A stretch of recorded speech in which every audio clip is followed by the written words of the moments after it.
Welcome to my reflection on ideas and theories of leadership within a clinical practice. Here is an overview of the topics I'll be addressing for this presentation.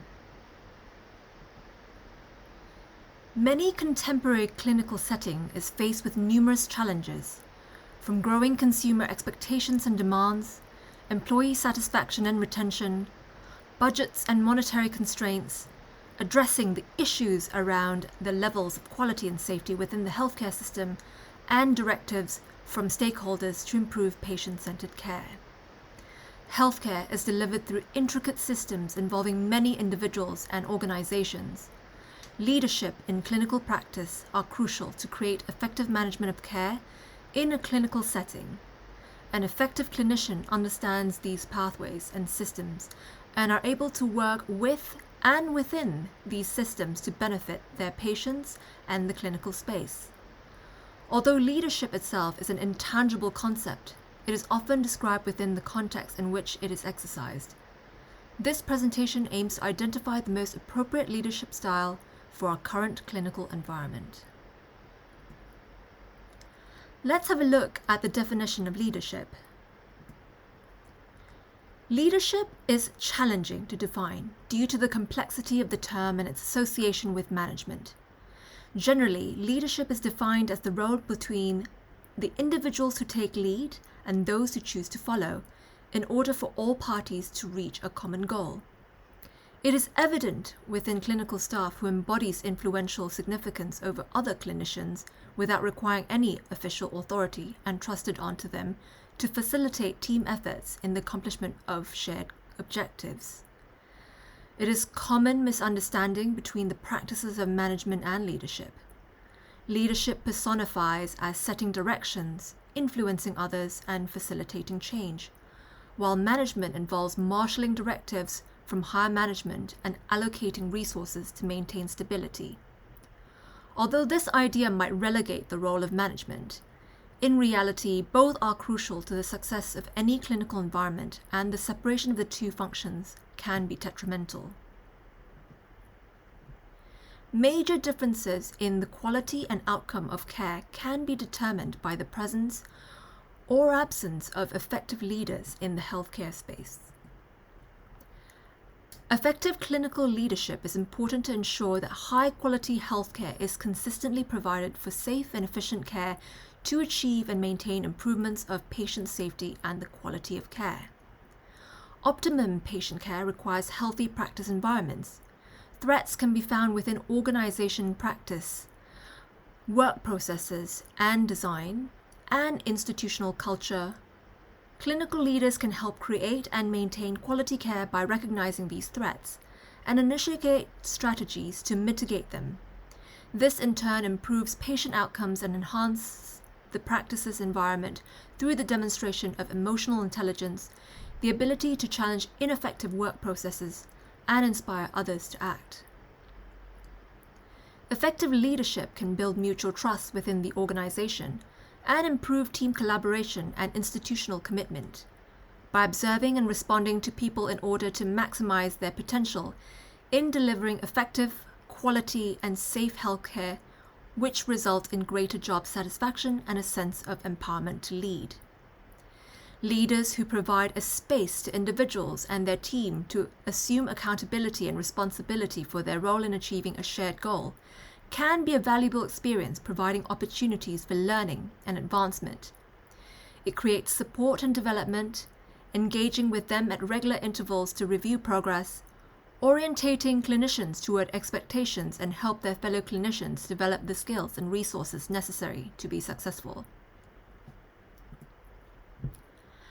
Based on the review and analysis of various literatures, it highlights that research into clinical leadership and its implications in areas of resources, the quality of care offered, and the social performance of service providers show progressive improvement within the clinical setting on various types of outcome measures.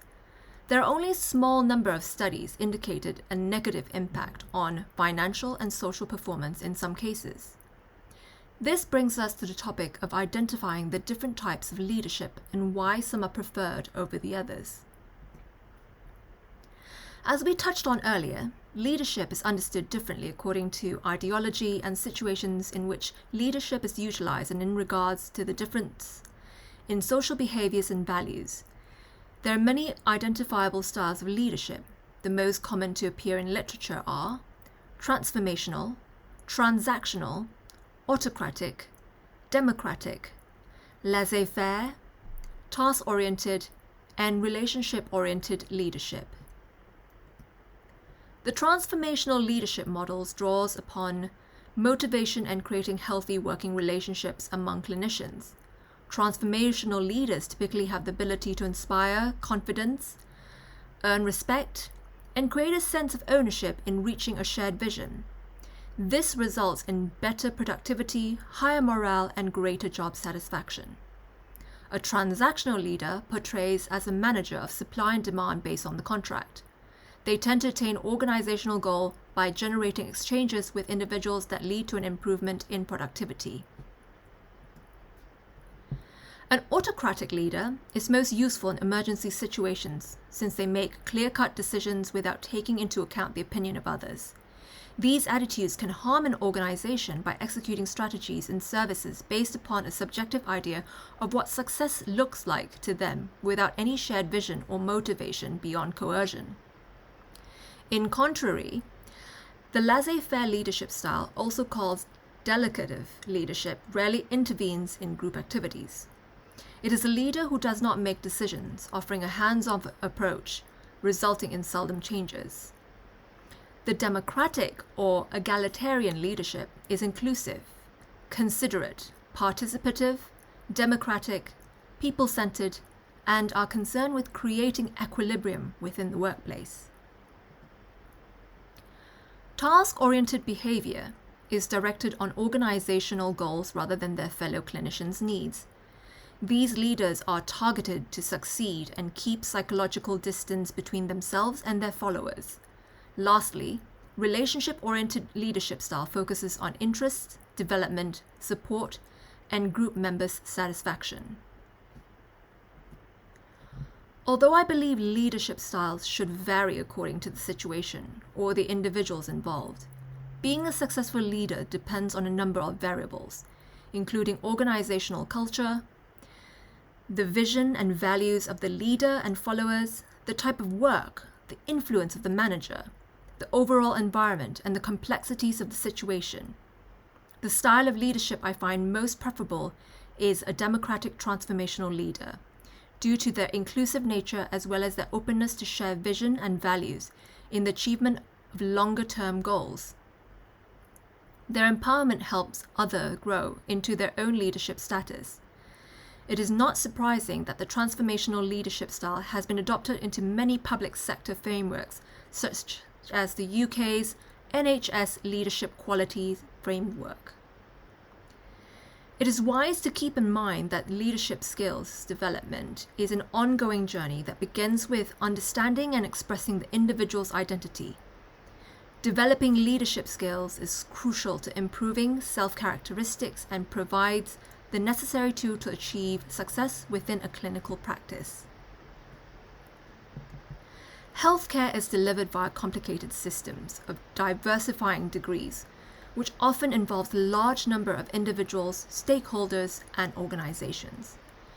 The effective clinical leader is able to perceive the varying pathways and systems of care and are able to effectively function in the 21st century and be comfortable with working both with and within those constraints in benefit to the people under their care. Leadership is a relationship that must be nurtured, and most importantly, that it can be learned. It is important to address and recognize that there is always room for improvement within every healthcare organization and team as well as at an individual level. It is a professional obligation for all clinicians to support and empower the next generation of clinicians to engage, build their knowledge, earn organizational skills, and behaviors to deliver and improve our system of healthcare. Thank you. Please kindly refer to references for literatures used.